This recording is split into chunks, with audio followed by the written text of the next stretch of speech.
Okay मित्रों, आज આપણે ધોરણ 12 વિષય ભૌતિક વિજ્ઞાનની અંદર જે ટોપિકનો અભ્યાસ કરવાના છીએ તે નિયમિત ચુંબકીય ક્ષેત્ર હોય અને એમાં જ્યારે આપણે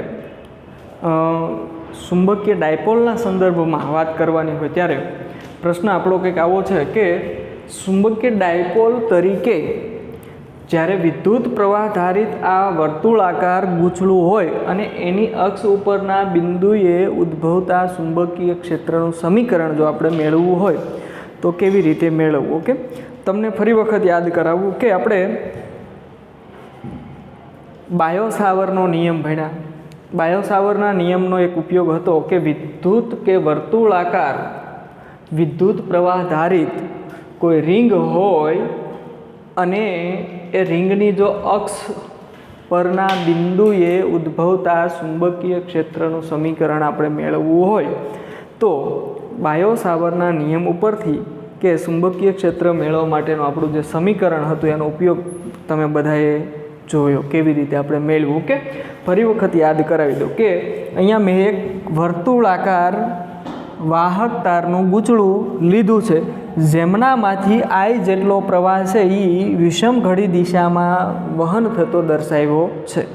હવે આ લૂપ હોય, આ એનું કેન્દ્ર છે, તો એક્સ અક્ષ એ આ ગૂંચળાની અક્ષ કહેવામાં આવે છે અને આને વિષુવ અક્ષ કહેવામાં આવે છે. ઓકે મિત્રો, ચાલો હવે અહીંયા અક્ષ ઉપરનું આપણે બિંદુ કોઈ પી ધારી લઈએ, એ જે અહીંયા આકૃતિમાં મેં દર્શાવ્યું છે. ઓકે, આ પી બિંદુનું એક્સ અક્ષ ઉપર અંતર જો કહીએ તો કેટલું છે, તો કે એક્સ જેટલું છે. તથા આ વાહક તારની જે આપણે ગૂંચળું લીધું એની જે ત્રિજ્યા છે એ કેપિટલ આર છે. તો પી બિંદુએ આ લૂપ વડે ઉદ્ભવતું ચુંબકીય ક્ષેત્ર શોધવા માટે આ વાહક લૂપને આપણે ડીએલ લંબાઈના ખંડોમાં વિભાજિત કરવી પડે, કારણ કે બાયો-સાવરનો નિયમ શું છે, આઈડિયલ પ્રવાહ ખંડ પર લાગતું બળ. ઓકે, તો આપણે અહીંયા શું કરીએ છીએ તો કે આવા ડીએલ લંબાઈના સૂક્ષ્મ પ્રવાહ ખંડો લઈએ. તો એમાંથી નમૂના માટે મેં એક રિંગની અક્ષ વિષુવ અક્ષ ઉપર અહીંયા એક બિંદુએ આઈડિયલ પ્રવાહ ખંડ લીધો અને એક અહીંયા આઈડિયલ પ્રવાહખંડ લો. આઈડિયલ પ્રવાહખંડના લીધે તેની અક્ષ ઉપરના કોઈ બિંદુએ ઉદ્ભવતું ચુંબકીય ક્ષેત્ર આપણે જ્યારે મેળવીએ છીએ ત્યારે ચુંબકીય ક્ષેત્ર કેટલું હોય છે તો આ અંતર આપણે શોધવું પડે મિત્રો. જે આપણે ધારી લઈએ કે સ્મોલ આર છે તો સ્મોલ આર પાયથાગોરસના પ્રમેય અનુસાર કાટકોણ ત્રિકોણ એક બને એટલે એક્સનો વર્ગ બરાબર આરનો પ્લસ આરનો વર્ગ અને એની ઉપર 1/2 ઘાત મળે. ચાલો હવે જ્યારે આપણે પ્રવાહ અહીંથી પસાર કરીએ રિંગમાંથી આવી રીતે, ઓકે, એટલે અંગૂઠો સ્વાભાવિક છે કે આમ હશે, એટલે આંગળીઓ કેમ વીંટળાશે ગૂંચળાને, તો કે આ રીતે વીંટળાશે, એટલે કે આમ વીંટળાય છે ગૂંચળાને આંગળીઓ. રેડી ને? હા, આવી રીતે વીંટળાતી હોય. તો અહીંયા હું વીંટાળું, જુઓ આ ગૂંચળું છે, આમ પ્રવાહની દિશા અંદર તરફ જાય છે. ઓકે, આંગળીઓને વીંટાળું એટલે ચુંબકીય ક્ષેત્ર રેખા આ પ્રવાહ ખંડ ઉપર કેવી હશે, આમ હશે. જેમ જેમ દૂર જતા જાવ એમ ચુંબકીય ક્ષેત્ર રેખા આવેલી છે આમ. તો ચુંબકીય ક્ષેત્ર છે એ ડીબીની દિશા છે એ અંદર તરફની દિશામાં આ દિશામાં આપણને મળશે. અહીંયા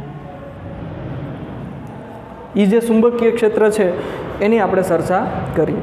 એવી જ રીતે નીચેનો ભાગ છે, ત્યાં તમે જો અંગૂઠો પ્રવાહની દિશામાં રાખો જે તમારા તરફ આમ આવે છે અહીંયા અત્યારે, ઓકે, પ્રવાહ, અને આંગળીઓને વીંટાળો તો ત્યાં ચુંબકીય ક્ષેત્ર રેખાઓ છે આ રીતે હશે અને છેલ્લે આ દિશામાં મળશે. એક પ્રકારનું શું છે મિત્રો, આ જે છે ને એ વર્તુળની શું કહેવાય, ત્રિજ્યા કહેવાય.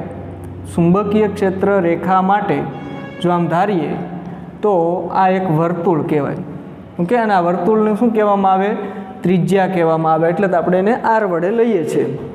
તો આપણે સૂત્ર જે તાર્યું એની વાત હું કરું કે વિદ્યુત પ્રવાહ ધારિત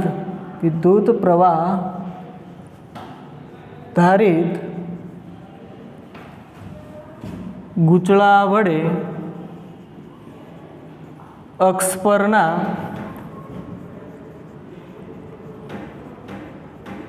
બિંદુએ ચુંબકીય ક્ષેત્ર જેનું સમીકરણ આપણને આવું કંઈક મળેલ છે B of x is equal to μ0 I capital R square છેદમાં 2 into X square plus capital R સ્ક્વેરની ઉપર 3/2 ઓકે. આ સમીકરણ આપણને અક્ષ પરના કોઈપણ બિંદુએ ઉદ્ભવતા ચુંબકીય ક્ષેત્રનું સમીકરણ છે. પણ જો આપણે આ જે અક્ષ છે એમાં જો અક્ષ પરનું બિંદુ ઓકે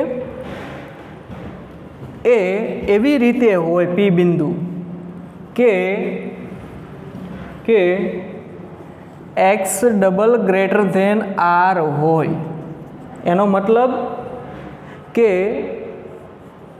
એક્સની સાપેક્ષમાં આર ખૂબ નાની હોય, આ વર્તુળની ત્રિજ્યા છે એ નાની હોય અને આ અંતર ખૂબ મોટું હોય ત્યારે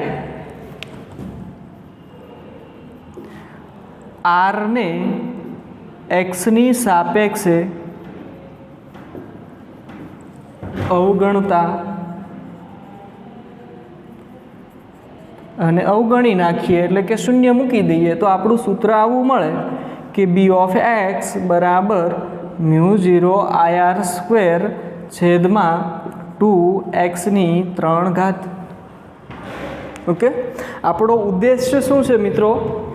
આપણે જે ચુંબકીય ક્ષેત્રનું સમીકરણ મેળવવાનું છે કયા તો કે ચુંબકની અક્ષ ઉપરના બિંદુએ એ ચુંબકીય અક્ષ ઉપર આપણે ડાયપોલ મોમેન્ટના સંદર્ભમાં ચુંબકીય ક્ષેત્રનું સમીકરણ મેળવવું છે. તો ચુંબકીય ડાયપોલ મોમેન્ટની આપણે વાત કરી કે ભાઈ ચુંબકીય ડાયપોલ મોમેન્ટ એટલે સદિશ એમ બરાબર I ઇન્ટુ સદિશ એ થાય. રેડી? તો આપણે I એ ગમે એમ કરીને આ સમીકરણમાં લાવવો છે. તો એ લાવવા માટે જોઈએ કે હું અહીંયા ઉપર નીચે પાય વડે ગુણી અને ભાંગી નાખો કે સમીકરણને પાય વડે ગુણતા અને ભાગતા.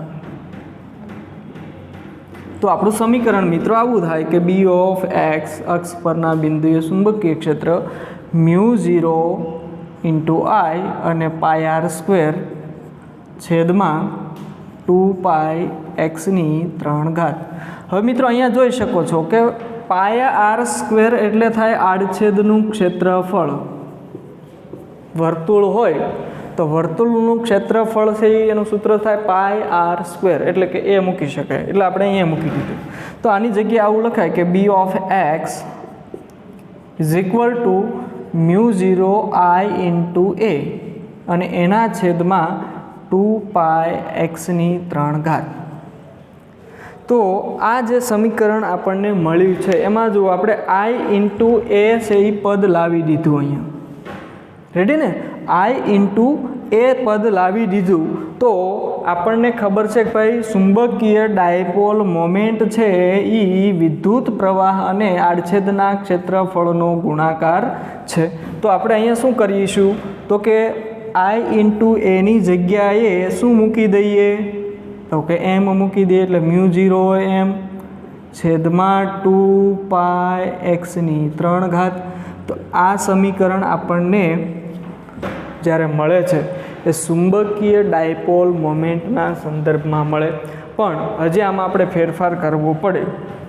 Therefore B of x is equal to હું ઉપર નીચે હવે 2 વડે ગુણું 2 વડે ભાંગી નાખું એટલે આવું સમીકરણ મળશે μ0 છેદમાં 4π એને ગુણ્યા 2m છેદમાં x3.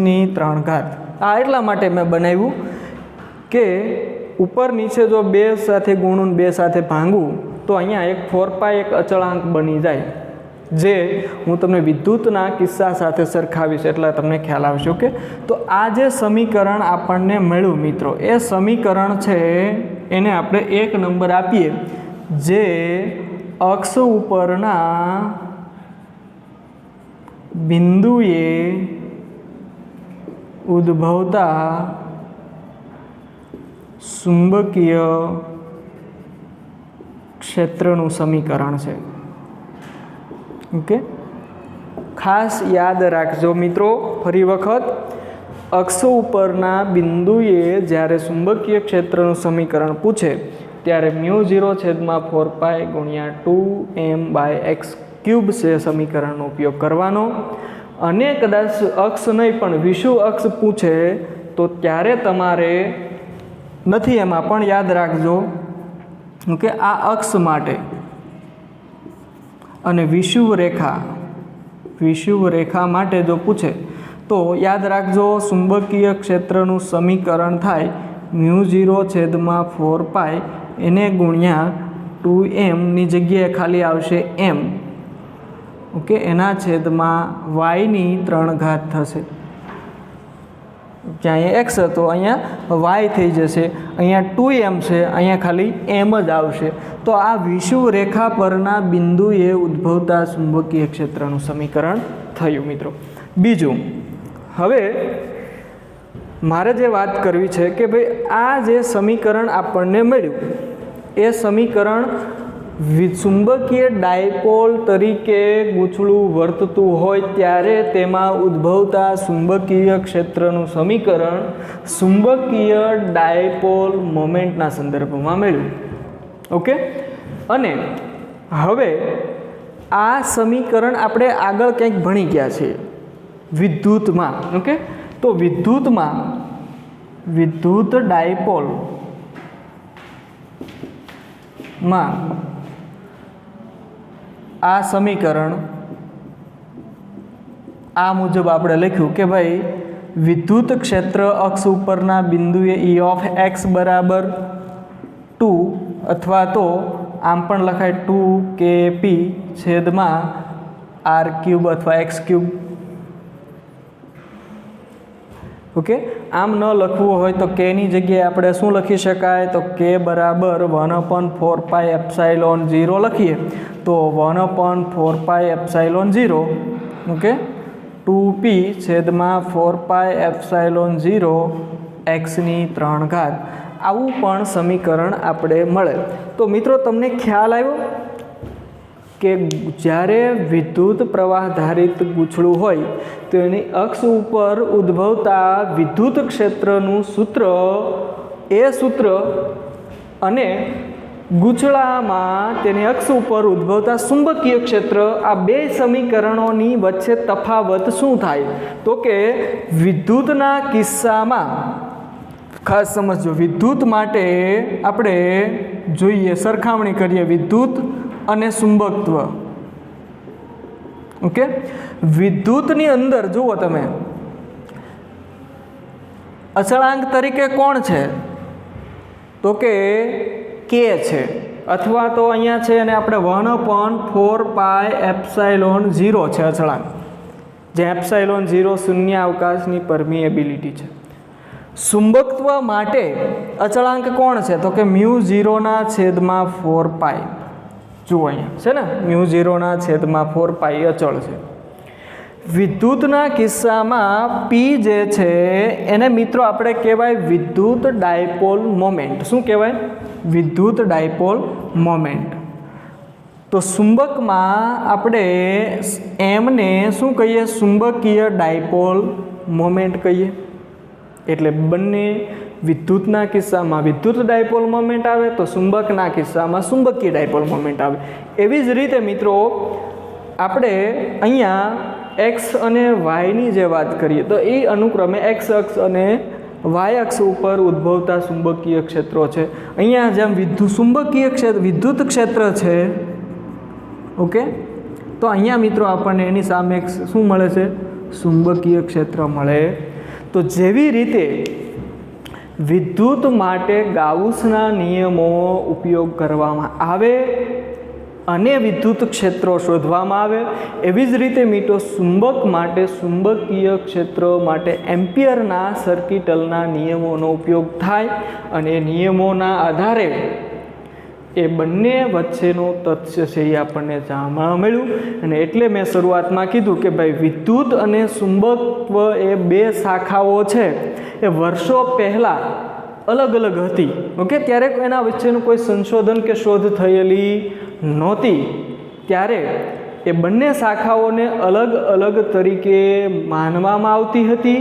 એનો અભ્યાસ પણ અલગ અલગ કરવામાં આવતો હતો. પણ જેમ જેમ મિત્રો સમય વધતો ગયો, સમય આગળ વધતો એમ ટેકનોલોજી વિકાસનો, વૈજ્ઞાનિકોના સંશોધનોનો ખૂબ અગત્યનો ફાળો. અને એમાં જે મેક્સવેલ મેં તમને કીધું, ઓકે, એમ્પિયર છે, આ બધા વૈજ્ઞાનિકોએ વિદ્યુત અને ચુંબકીય શાખાઓ અલગ અલગ હતી એનું એક્ય સાધ્યું. એક્ય એટલે કે બંને અલગ અલગ વસ્તુ નથી, એ બંને એક જ વસ્તુ છે એવું એને જેવું તારણ કરી નાખ્યું. એટલે આપણે હજારોની સંખ્યામાં શોધ નવી શરૂ થઈ. દાખલા તરીકે પંખાની શોધ થઈ, જે યાંત્રિક ઉર્જાનું કે વિદ્યુત ઉર્જાનું યાંત્રિક ઉર્જામાં રૂપાંતર કરે છે. તો યાંત્રિક ઉર્જામાં રૂપાંતરણ થવા માટે એમાં કંઈક ચુંબકીય ક્ષેત્ર ઉત્પન્ન થાય તો જ એ યાંત્રિક ઉર્જામાં ઉત્પન્ન થાય. એટલે વિદ્યુત ઉર્જામાંથી ચુંબકીય ઉર્જા ઉત્પન્ન થાય અને એ પંખાને ભ્રમણ કરાવશે. વિદ્યુત મોટર લઈ લો, વિદ્યુત જનરેટર લઈ લો, તમારી આસપાસ અસંખ્ય એવા એક્ઝામ્પલ ઉત્પન્ન થયા કે એવા વ્યવહારિક ઘટનાઓ કે ઉપકરણો ઊભા થયા કે જેની સાથે આ ખ્યાલ સંકળાયેલો છે. એટલે મિત્રો વિદ્યુત અને ચુંબકત્વ શાખા છે એ બંને એક સાથે સંકલન થઈ અને એવી શાખાને આપણે મિત્રો કીધું વિદ્યુત ચુંબકીય શાસ્ત્ર. Okay, electromagnetic. અને ઇલેક્ટ્રોમેગ્નેટિક વિશેની પણ આપણે આ 4 અને 5 ચેપ્ટરની અંદર વિસ્તૃત ચર્ચા કરીએ છીએ અને આગળ કરતા પણ રહીશું. તો અમે તફાવત આપ્યો ખાલી કોના માટે, તો કે અક્ષ ઉપરના બિંદુએ ઉદ્ભવતા ચુંબકીય ક્ષેત્રનું સમીકરણ અને વિષુવ અક્ષ ઉપર ઉદ્ભવતા ચુંબકીય ક્ષેત્રનું સમીકરણ. આ બંનેમાં ખાસ તફાવત એટલો છે મિત્રો, અહીંયા રાઉન્ડ ઓફ હું કરું છું, ખાલી અહીંયા 2m આવે છે અને અહીંયા ખાલી m આવે છે. ઓકે, આ અક્ષ ઉપર છે અને આ વિષુવ રેખા છે. વિષુવ રેખા આને કહેવાય. ઘણાને એ પ્રશ્ન દેખાયો કે વિષુવ રેખા કોણ?